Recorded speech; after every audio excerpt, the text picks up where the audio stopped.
Welcome back. I feel like tonight deserves a video. I feel like tonight's game deserves a video. So I watched and reviewed the Toronto Maple Leafs and the Columbus Blue Jackets. But much like a lot of Maple Leafs fans, I think my primary focus tonight was baseball. And so this is where it gets tricky, right? Because like I am the hockey guy, I have to watch and review the hockey games. I don't have to do that for baseball. I've done it for baseball before, and I mean, the Jays went into LA and won 2 out of 3.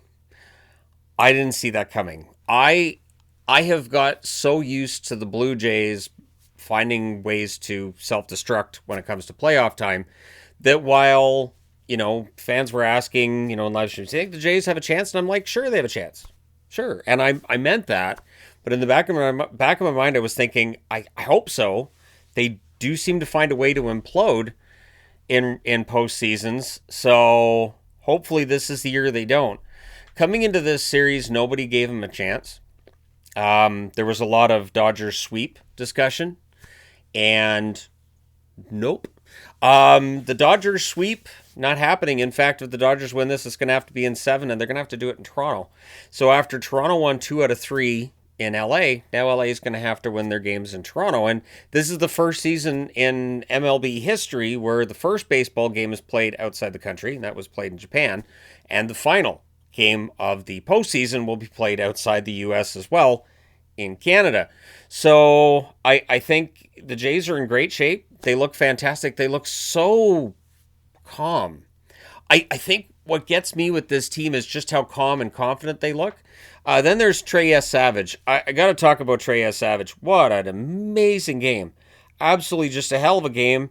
And it is interesting that he was drafted in 2024, 20th overall by the Blue Jays. So they did pretty good with that draft pick.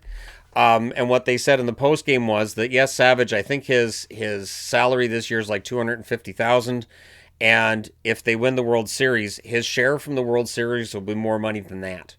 So he'd get more money for winning the World Series than he would for the regular season. Just absolutely bonkers, just how they've been able to do this, and with the pinch hit home run too. And what that meant to them. It feels like when they need a big moment, they find it. There is no one player you can shut down. So you can't look at the Jays right now and say, well, it's just Vladdy. They could shut down Vladdy, then, you've got the Jays under control. Nope. And it just feels like there are so many players on this team that they're having fun. They're doing their job. And there's no panic. There's none. And it is interesting because it's baseball, so it's hard to measure panic. But the panic comes in when you start seeing errors and you start seeing pitchers trying to paint corners and then end up leaving the ball hanging over the middle of the plate, and just their selection's not there, and you can tell it's in their heads. So, yeah, it's been a lot of fun watching a Jays team that seems immune to those mistakes. We haven't seen that in a long time. And it'd be great for the city of Toronto. It'd be great for Canadian baseball fans to see a World Series in Toronto.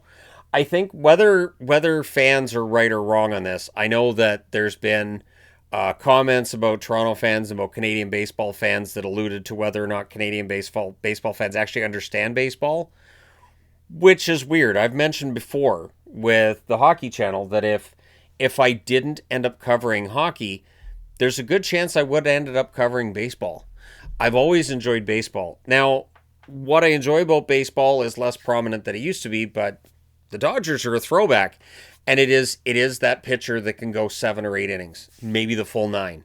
It is that painting the corners. It's having multiple pitches. So yes, Savage tonight, I believe it was the changeup that he was using a lot, and it threw the Dodgers off. And I love it when a pitcher can do that. I love it when they adapt to the lineup they're against. They do something different from one game to the next.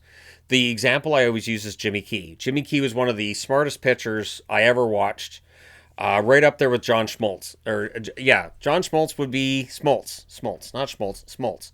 Smoltz was, no idea why I added an H in there. It happens. John Smoltz, excellent pitcher. Greg Maddux might have been the best starter I ever saw, but Smoltz, what was great with him was he was a great starter, and then when he didn't have the stuff for that anymore, he became the best closer in the game. So I love that. I love when a pitcher adapts so that he could be a good relief pitcher. David Wells kind of went the other way, where he was a middle relief guy and then ended up being a starter. Sadly, he left the Jays and went to the Yankees, but I don't like the Yankees. So either way, I just don't. I'm not allowed. I'm a fan of the Jays and the Red Sox, which is weird enough. So definitely can't beat. That's right. I'm a fan of 3 baseball teams as well. San Diego Padres. Nobody told me when I was a kid I wasn't allowed to root for multiple teams. I always have. So I hope the Jays close this out. I hope I'm able to watch the Jays close this out. I guess that could be on Halloween night because you have the travel day tomorrow. Halloween night's a relatively light evening in the National Hockey League, and it's supposed to rain a lot. So that's kind of a bonus for me, too. It means we don't have to worry about as many fireworks in the city as we normally do. Yeah, it gets noisy at times. So, yeah, it could be a nice, relatively quiet Halloween, and I could get a chance to maybe watch a team win a World Series. I would love for the next video that I post to this channel to be about the Jays winning the World Series. I think that'd be great. So, and you know, in all honesty, if the Toronto Maple Leafs ever win a Stanley Cup, I would be overjoyed because them winning the Stanley Cup, that video would get at least 100,000 views. And yet there's always he actually doesn't want Toronto to succeed. He's just lying. Why would I make that up? Why? I've said before that if the Leafs ever went on a long run in the playoffs, that would pay for a vacation. But it doesn't generally happen. So the Jays not paying for any vacations for me or anything, but it's been nice to see the jumps on the channel when I post a video about them. I'm sure there'll be at least a little bit of a jump coming out of this one. But Jays fans, how excited are you about the way this World Series has gone? If you're a Dodgers fan, how confident are you that they can come back against these plucky Blue Jays, who I don't think are an easy team to hate?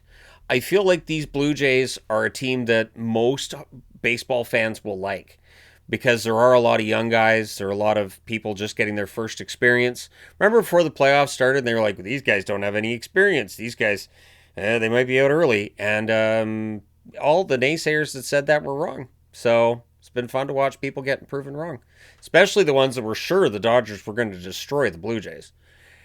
Didn't happen. But at any rate, yeah. And then I've been watching a little bit of football as well. Keep in mind that when football's on, it's normally pretty busy with hockey at that time as well. And like I said, I have to do the hockey videos. I don't think I'm getting a Super Bowl for either team I root for. I root for the Bengals and the Chargers, so I'm not all that optimistic. But every now and then people will tell me, hey, the Chargers are good. Yeah, they're not going to win. It's just not going to happen. I still remember the Chargers in the Super Bowl and hearing about how they got destroyed, and I was like, they weren't destroyed. It was a close game. It just fell apart for them at the end. But that was my proudest moment. And obviously with the Cincinnati Bengals, that would go back to Boomer Esiason's days because I'm old. So I remember Boomer Esiason. Who I liked. I had a Boomer Esiason jersey. It was the first football jersey I ever had. Was a Boomer Esiason Cincinnati. I found it at a like pre-winners when they would actually just have those outlet stores before they gave them a name. And I found one for like, I don't know, I think it was $15. I was like, cool, that's Boomer. So I grabbed it and didn't have his name on the back. It just had the number 7. I was like, hey, Boomer Esiason it is. But either way, no, I don't have that jersey anymore. But I do have, I'm pretty sure I have a Bengals jersey somewhere. But thank you guys so much for all your support and for watching. Do you think the Jays close this out? Is Alejandro Kirk going to hit another dinger? Are we going to get another pinch hit grand slam? What are we going to see in this World Series? It has been a lot of fun to watch. I think probably more fun for Jays fans than anybody else, but I think there's a lot of reasons for baseball fans to be happy too.